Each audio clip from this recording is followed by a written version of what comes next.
Hello, this is the 8th of June, 2021. This is European history. First, I will announce this as I write right here. All texts. See how I fixed that? Are to be, and this is true for any books I've loaned you also that you've signed out, returned. There's a reason why I said no. Before 3 o'clock p.m. Thursday, 6/10/21. In other words, you've got 2 days. Do any of you have books now? Just out of curiosity. No, it's too heavy to lug around, I realized, after months of looking around. Well, good. I told you that on day one.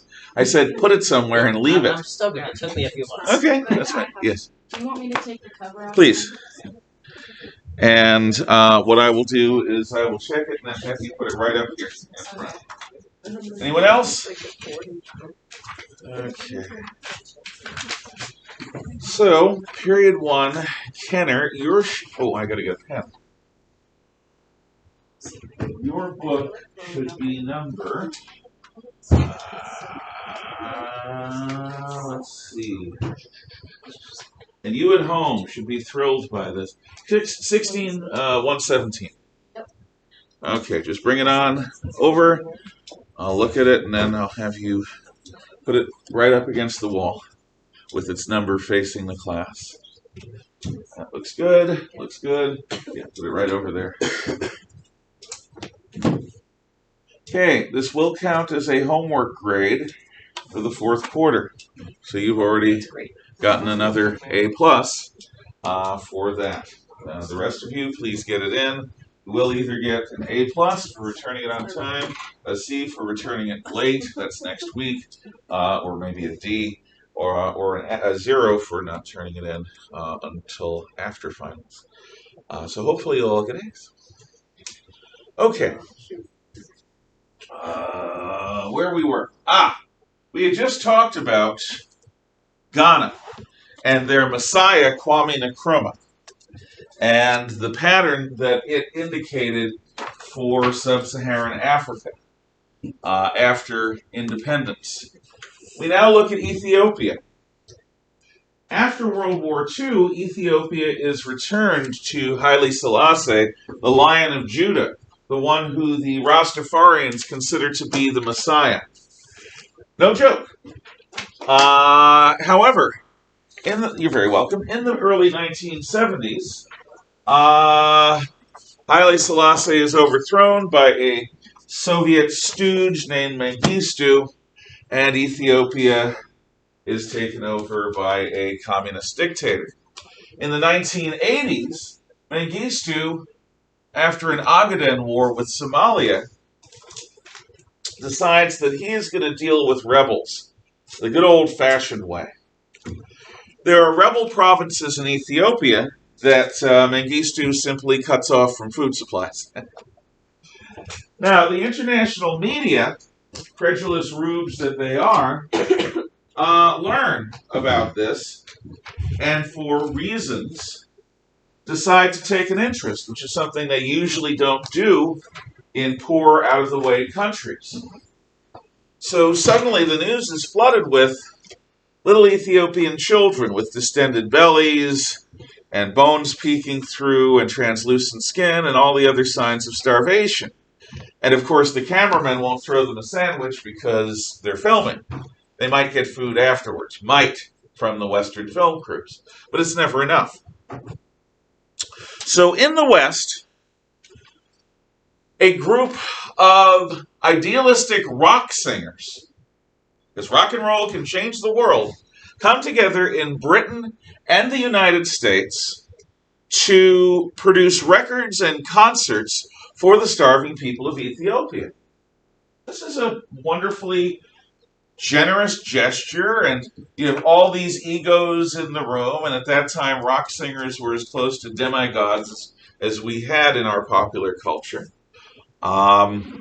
And it was a wonderful thing, and lots of money was sent to Ethiopia. And that year, Mengistu had a party for his birthday that was several $1,000,000. It was never about not enough food. It was never about the accidental difficulties of getting food to backwards parts of Ethiopia. Mengistu had intentionally caused a famine to starve his enemies. And the fools in the West bought into the idea that it was an accidental starvation and a natural disaster, and his government allowed a trickle of food to go into those areas, so the rock singers and their supporters would feel. Lots of people gave money to this. I didn't, because I'm evil. The rock singers and the Westerners did get some food to these starving areas, but Mengistu profited like mad and bought more Soviet military equipment with which to oppress his people. Food, for better or worse, remains a weapon used by third world dictators on their own people. In Africa, in the Horn of Africa particularly. And the next time we're going to see it and notice it will be in Somalia in the early 1990s. Okay, British East Africa becomes Kenya after World War I, named after one of the volcanic mountains in the Eastern Africa Rift Canyon region. Kenya has a variety of tribes, including a minor tribe called Luo, who Barack Obama's father's people, that's them.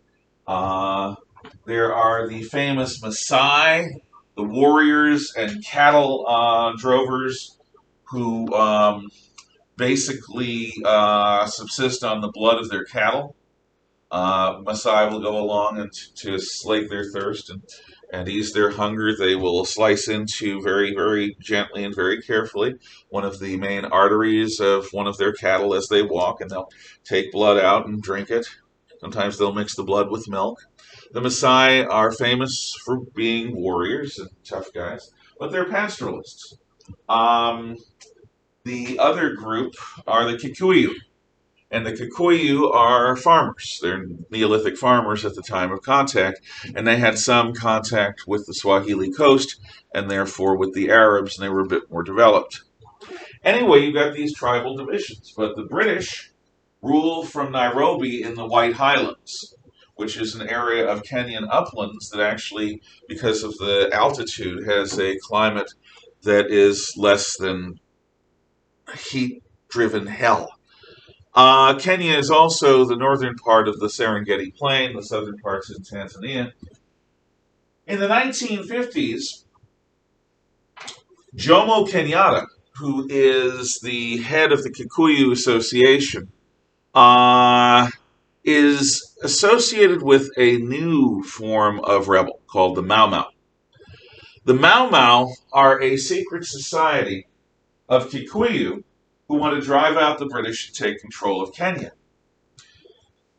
They are famous for assassinating isolated white farmers in farmsteads, but not just as outsiders. Recruiting people like the cook or the nanny or the maid or the butler or whoever works in these white farmsteads so that in the middle of the night they can slit their throats. Or so that the Mau Mau can be let in to the locked farmstead in the middle of the night so that the white farmers can have their throats slit. But as bad as it is for the whites, the Mau Mau are much bloodier to other blacks, including other members of the Kikuyu tribes, who will not join them. They perfect a method known as the necklace. What you do is you take a rubber tire, douse it with gasoline, put it around somebody's neck, and light it on fire while they're still alive. This form of terror is designed to recruit people, because when the Mau Mau come to town, if you don't say yes, you may get a necklace. Famously, what the Mau Mau do to keep their people loyal is similar to what the mafia does, and to what many secret societies do. But the Mau Mau are very, very clear about this. It's one of the things that makes them most distinct. In order to become a Mau Mau, you must commit an unforgivable sin, according to traditional beliefs of the Kikuyu. You must do something like eat human flesh. That was the usual thing. That is an unforgivable cardinal sin, an abomination, a taboo. Why? In the mafia, you have to make your bones. That means you have to kill someone. Why? Because you have now damned yourself. And the only way out of damnation is to succeed at destroying the old world entirely and building a new one. If you destroy the old world entirely, then that system that deemed what you did as sinful is no longer in effect. The gods will change, and you will avoid damnation. I may not be explaining it well, but this is an extremely powerful psychological moment. And this initiation of the Mau Mau is something which is very well described in Robert Ruark's novel about this, Something of Value. If you're ever interested in a historical fiction that actually does a very good job with the history. Robert Ruark, Something of Value. The Kikuyu, the Mau Mau, fight against the Kenyan's government and the British, bless you, including many black Africans who do not want the Mau Mau taking over, throughout the 1950s until they're defeated. But thanks to the winds of change, out of defeat, victory is snatched. Out of the jaws of defeat, victory is snatched. And the first president of a free Kenya is Jomo Kenyatta, a man who was in jail during the Mau Mau, whose people denied that he had anything to do with the Mau Mau, but he was the leader of the tribe and of the group that ultimately would support the Mau Mau most energetically. In Tanzania, which had been German East Africa and then British Tanzania, you have a guy named Julius Nyerere take over. He is a socialist who is among the better of the one-party dictators in post-independence Africa. Nyerere actually does some good for the average Tanzanian across tribal lines. Uganda is famously ruled by a general named Obote, who in the early 1970s is overthrown by Idi Amin Dada, who becomes world famous. Idi Amin Dada is a former member of the British African Rifles, which was an elite unit of black Africans recruited by the British during the Second World War. He was a common soldier. He was not at all sophisticated. He was huge, this giant of a man, well over 6 feet tall and fat, but muscular fat. He loved wearing field marshal's uniforms. He put them on like costumes. He was famous for having the whites that stayed in Uganda, which is a country just north of Lake Victoria in East Africa, kneeling before him in a pose of supplication to show black power has come to Africa. Amin welcomed Palestinian terrorists who had taken control of a French airliner filled with Israelis. These terrorists took over the aircraft over the Mediterranean and flew to Entebbe, Uganda, where the Ugandan army hosted them and protected them, and he used it as a media circus to introduce himself to the world. He had the severed heads of his political enemies in a room in his palace, and he would regularly go there, sit down, drink beer, and insult them because he was alive and they were dead. Ultimately, he is overthrown by the same Obote who he overthrew, and he fled to Arabia as a Muslim claiming sanctuary and spent the last years of his life as sort of an Islamic pilgrim. But if you want a sense of the deadly buffoonery of some of these dictatorships, look up Idi Amin and see him for yourself. If we had more time, I would show you. Unfortunately, look, I'm lucky. Given how nutsy this year is, I'm amazed I'm getting as much done as I am in terms of getting us done, getting us up to the present. But I don't have as much time as I had wanted. Not at all, unfortunately. So I encourage you to learn about Idi Amin yourself because he's worth seeing. Rhodesia is an interesting case. Rhodesia is north of South Africa. In British times, there was northern Rhodesia, which became Zambia, and there's a little area called Nyasa land near Lake Nyasa, which became Malawi when the name was changed at the point of independence.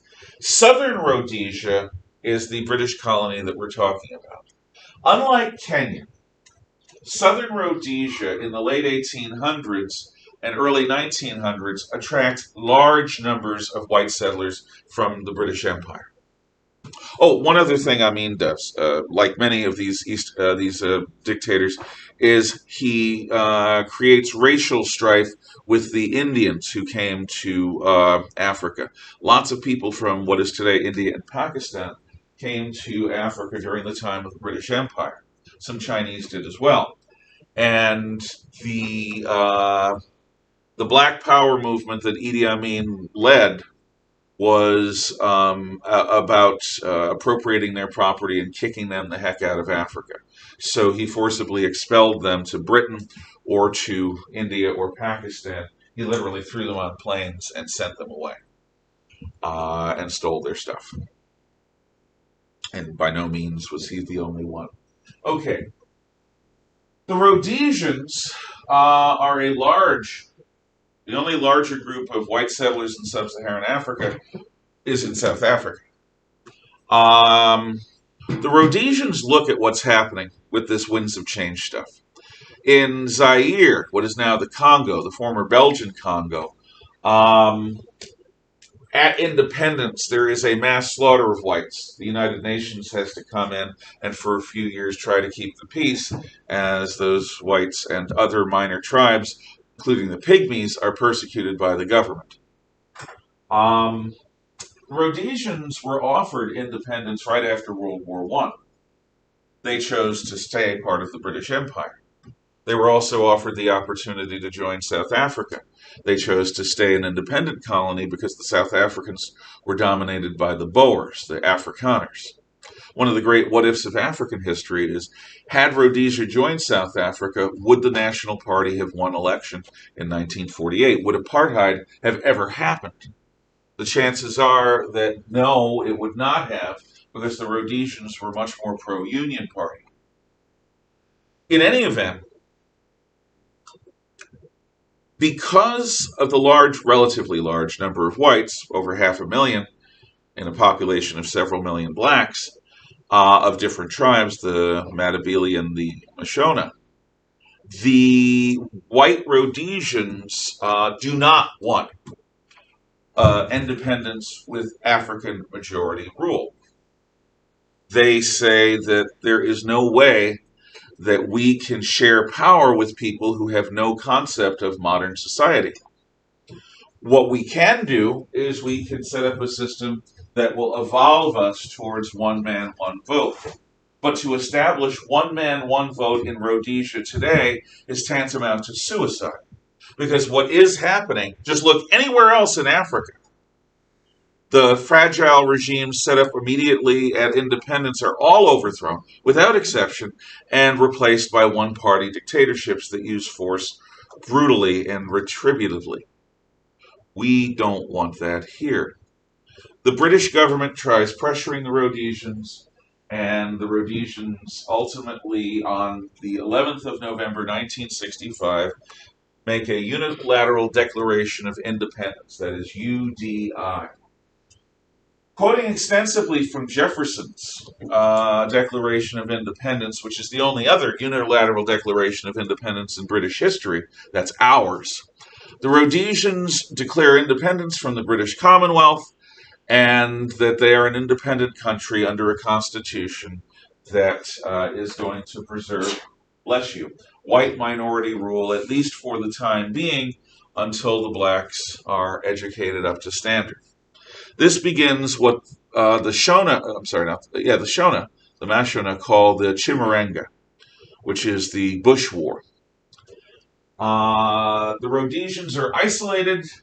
The only people who will work with them are the Portuguese, whose colonies are to the northwest and northeast, the South Africans, who bankroll them, and the Israelis and other pariah regimes around the world that the West thinks poorly of. The British set up a naval blockade off the Mozambique coast at Beira, which is the primary port of Rhodesia.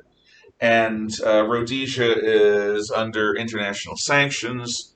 The Organization of African Unity, the OAU, condemns Rhodesia as a racist, white supremacist state. The United Nations and the British Commonwealth do the same thing.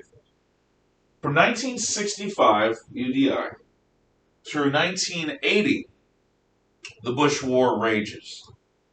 From 1965 until 1972, the government of Rhodesia under Ian Smith is very successful.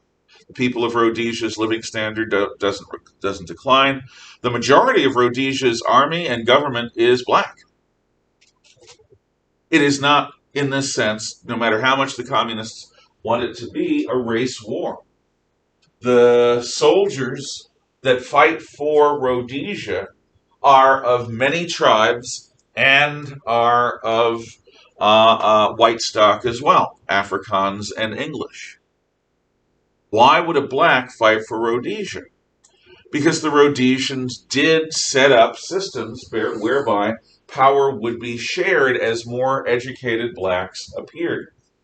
The tribal chiefs also supported the government. The traditional societies of the tribes supported the government. Who didn't support the government were liberals around the world and two communist groups. The Matabele group was funded by the Soviet Union, and they were called ZAPU, Zimbabwe African People's Union. The Shona tribe produced ZANU, the Zimbabwe African National Union. Both of them named after the ruins of Great Zimbabwe, which are found in Rhodesia. Nobody really knows much about the people who built them. So you have Chinese communists helping the Shona, Russian communists helping the Matabele, and the South Africans helping the Rhodesians. But in 1972, the government in Portugal changes. And the shielding that the Portuguese colonies to the northwest and northeast had given Rhodesia is gone. And those governments are now run by one-party African dictatorships, just like the rest of Sub-Saharan Africa.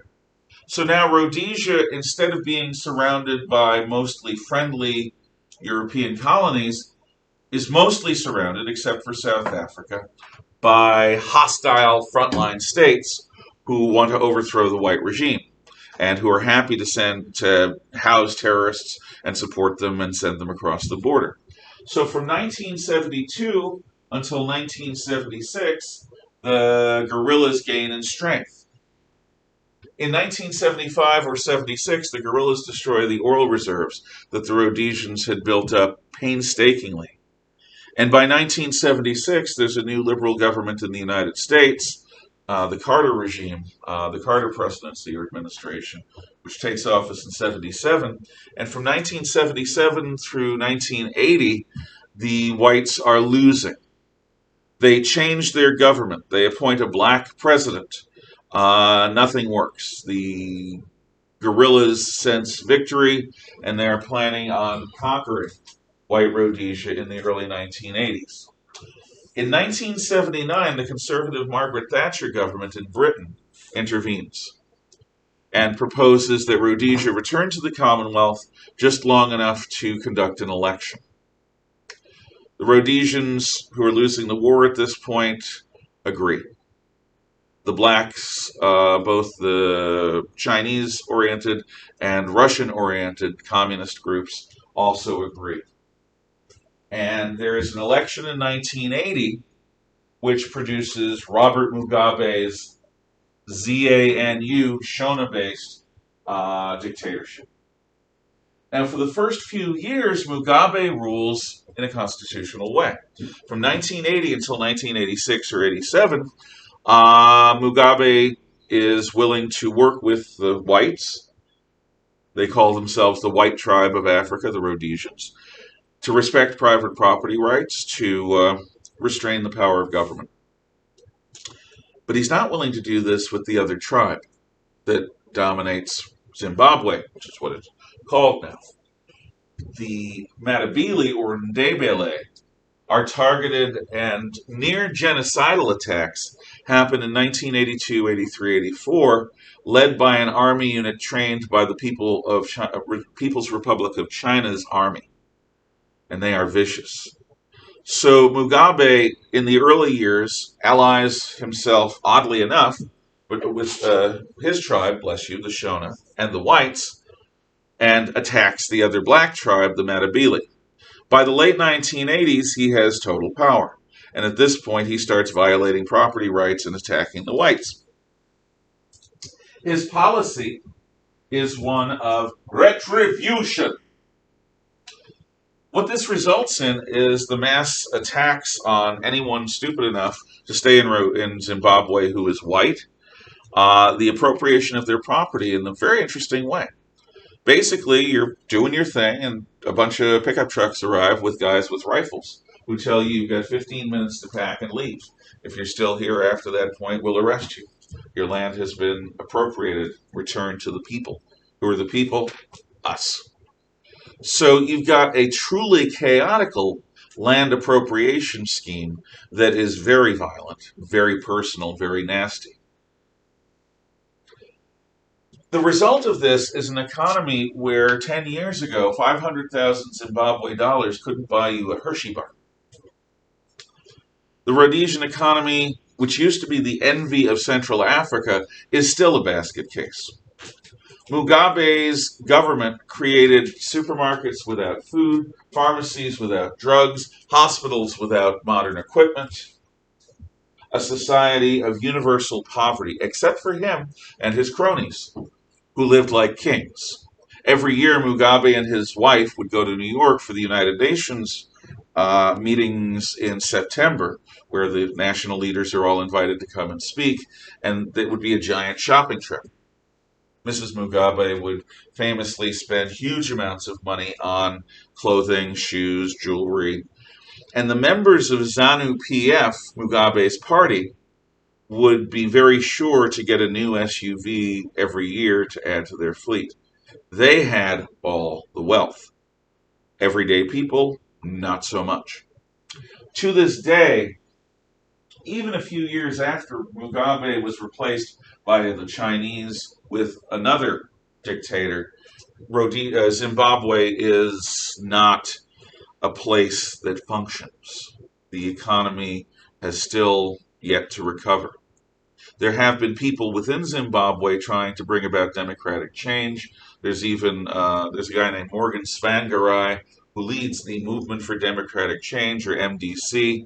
He actually won the presidential election around 2010, but Mugabe refused to agree and accept it, and he had the army. So, in the end, Tsvangirai, who won the election, was not allowed to take power.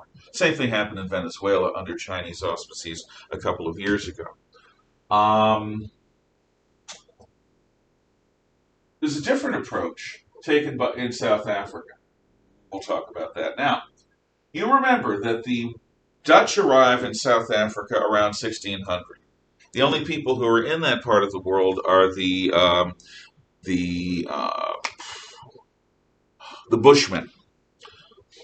Similar to the Australian Aborigines in physiognomy and in culture, these are extremely, extremely primitive Paleolithic people. They still exist in parts of South Africa and Namibia. They are famous for using the as part of their language. One of their tribes is called the Kung. If you ever see a movie called The Gods Must Be Crazy, those are Bushmen that you're seeing. Bantu blacks, in other words, Central African tribesmen, had not yet arrived anywhere near South Africa. So the Afrikaners considered themselves to be first or second after the Bushmen. They fight several wars during the Vortrek. They fight a war against the British. The Union Party sets up the support for the British during World Wars I and II. The 1948 election after World War II leads to a National Party victory and apartheid, which I've already talked about. The apartheid regime becomes increasingly isolated after the fall of Rhodesia in 1980. The South Africans were a part of that. They had basically thrown the Rhodesians to the Africans in hope that the Africans would leave South Africa alone. No, the Africans did not want a white minority government, even if the whites in South Africa numbered several million people and had been there for a very long time. They didn't want any white minority government still on the continent. So terrorism increased in South Africa. South Africa became increasingly isolated around the world. Governments refused to trade with it. I remember being in college in the early to mid-1980s, and there was a group of college students that wanted Bates College to divest from South Africa. There was a big movement to get colleges, universities, and businesses to pull their investment money out of the Republic of South Africa. Somewhat successful, not entirely. What I expected in South Africa was ultimately a bloodbath. I knew the Boers. I had had several friends who had been exchange students from South Africa. And I could not imagine them voluntarily ceding any of their power. These were warrior people. These were tough, cowboy-type people. And they were not prepared to share power with the English or with anyone else. However, there was a change of president around 1990, and there was the end of the Cold War. And the end of the Cold War is a huge deal for stuff like this, because the Soviets and the Chinese had actively supported with guns and money the communist revolutionary movements in Africa against these white colonial regimes, post-colonial regimes. With the fall of the Soviet Union, the enemies of South Africa were starved of money. At the same time, a new president, F.W. de Klerk, a Boer, an Afrikaner, becomes president. But his policy is shocking. As the Berlin Wall falls, a little after that, as the Soviet Union is becoming Russia and the successor states, de Klerk talks about a reconciliation. Part of that reconciliation is the freeing of political prisoners, including a man named Nelson Mandela. Now, Mandela was educated in the European style. He became the leader of what was called the African National Congress, the ANC. The ANC had a Marxist wing, but it also had wings that were purely nationalistic. Mandela, in the early 1960s, was involved in supporting some protests that started peaceful and became violent, like the Sharpeville massacre. He was jailed as a political enemy of the state. He was jailed from 1964 until the early 1990s. Most of his adult life was spent in prison, where he read, and he was honored increasingly around the world as the imprisoned leader of this African country. When de Klerk released him, he was taking a chance. Had Mandela been Mugabe, revolution would have resulted. Instead, after his release, Mandela took control of the African National Congress, restrained to a degree the left-wing elements, the Marxist elements in it, and was willing to engage in peaceful negotiations with the de Klerk government for a transition of power from the current white minority regime to an election with one man, one vote across South Africa. De Klerk and Mandela successfully negotiate this. And by the mid-1990s, Mandela is the president of a South Africa that is a multiracial democracy, where it's one man, one vote. And again, The world watches to see what kind of a man Mandela is. But he is very clear. He decries the policies of retribution of Mugabe and the others who basically acted like pirates to the economy when they took them over.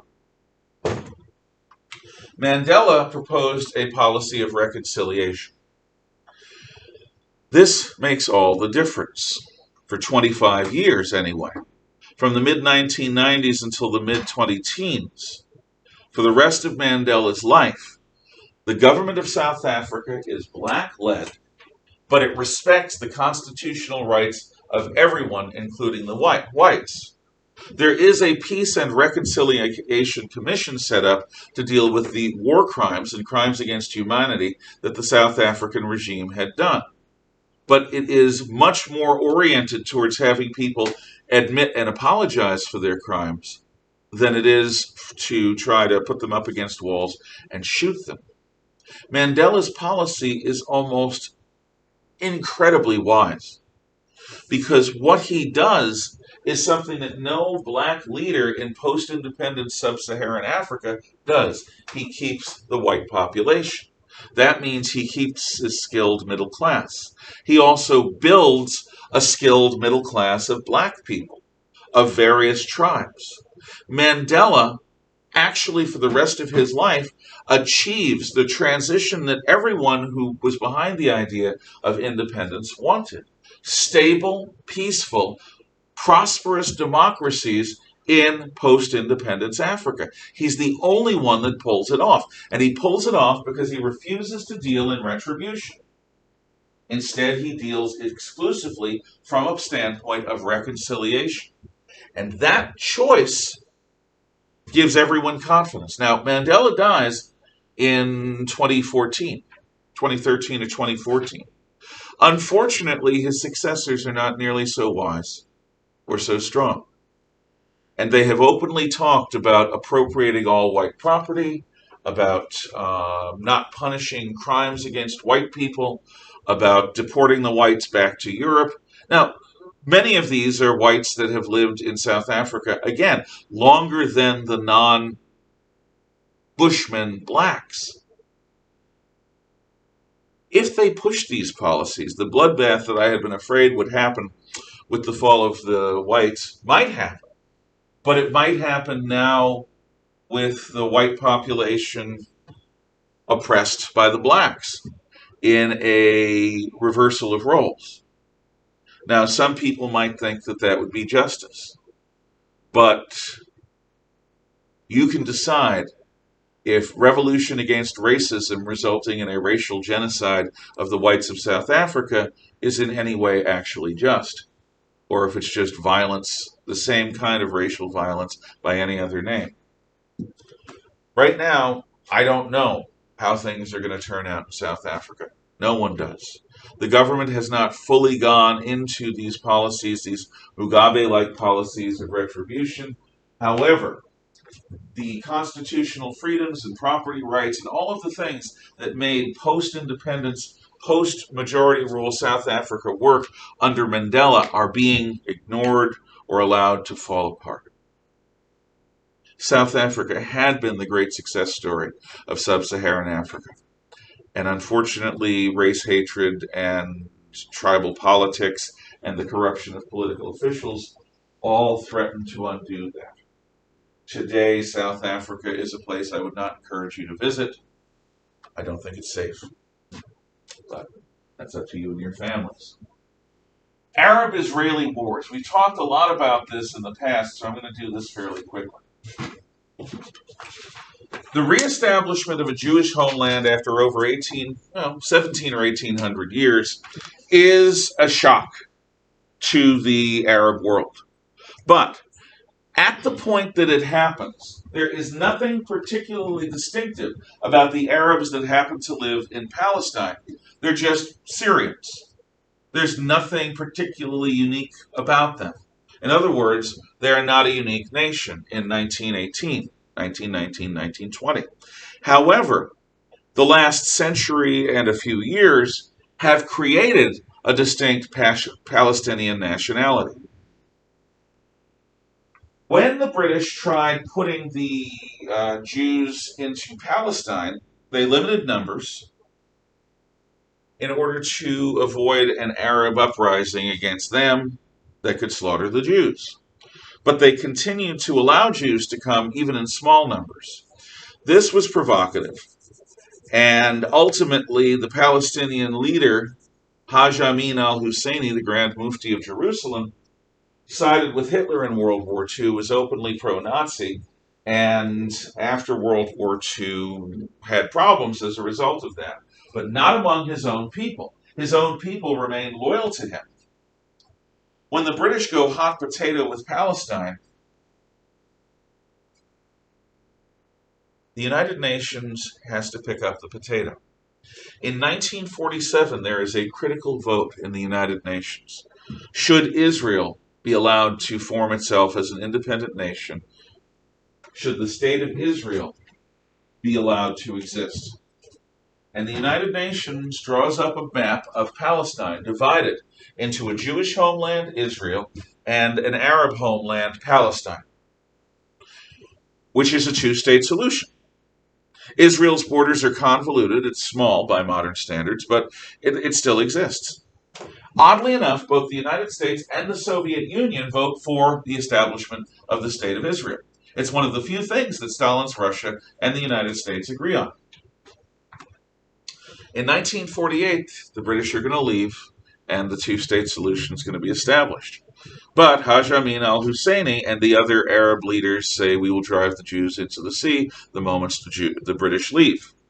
And in fact, that is what happens. The moment that the British leave, 5 Arab armies from Egypt, from Jordan, from Lebanon, from Syria, and the Arab Legion all join forces to try to crush the Jewish homeland. The Arabs have artillery. The Arabs have fighters and bombers. The Arabs have tanks. The Jews have handguns, rifles. Yet, from 1948 until 1950, the initial war that establishes the State of Israel ends up being won by the Jews. Israel exists. Now, during this war, Haj Amin al-Husseini tried stymieing the Israelis. The Israelis were trying to encourage Arabs within Israel and within the borders of Palestine to be part of the State of Israel. Israel is a Jewish land, yes, but Arabs had constitutional rights. Arabs could do their own thing. They would just not be the political majority.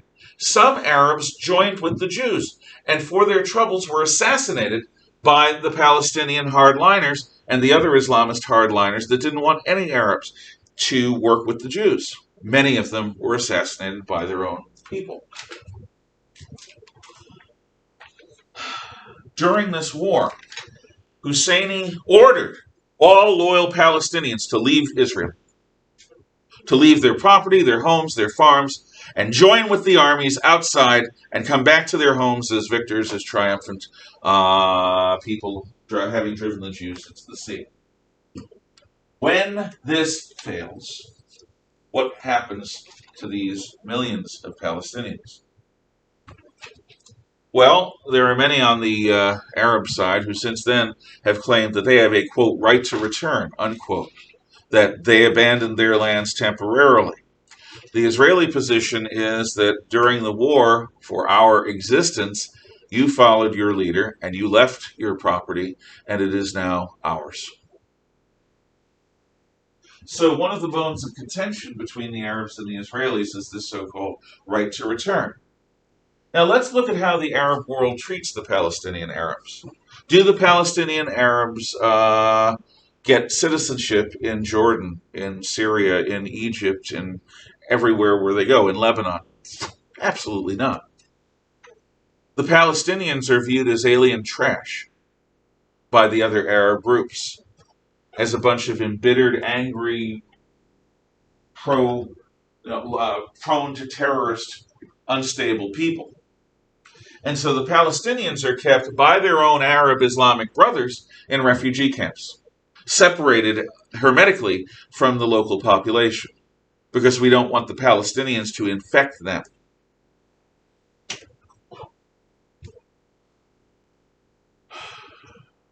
This is another cause of the ongoing problem, because we now have generation after generation after generation of Palestinians raised in filthy, disease-ridden refugee camps. The only hope their Arab brothers and Islamic brothers tell them is to conquer Israel.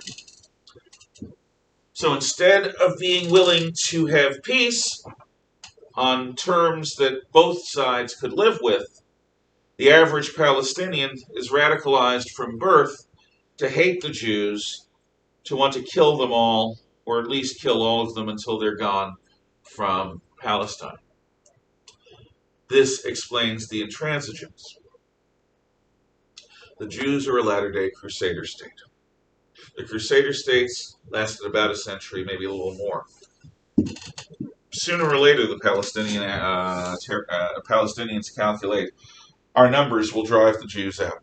All we have to do is stay strong in our belief that we never make peace with the Jews.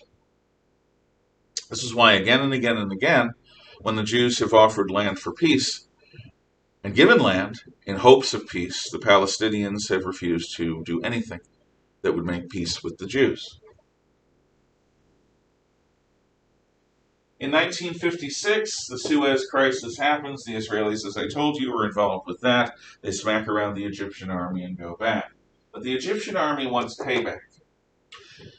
Between 1956 and 1968, Nasser's Ba'athist regime unifies with Syria as the United Arab Republic and buys huge amounts of Soviet tanks, Soviet jet fighters, Soviet anti-aircraft missiles and guns.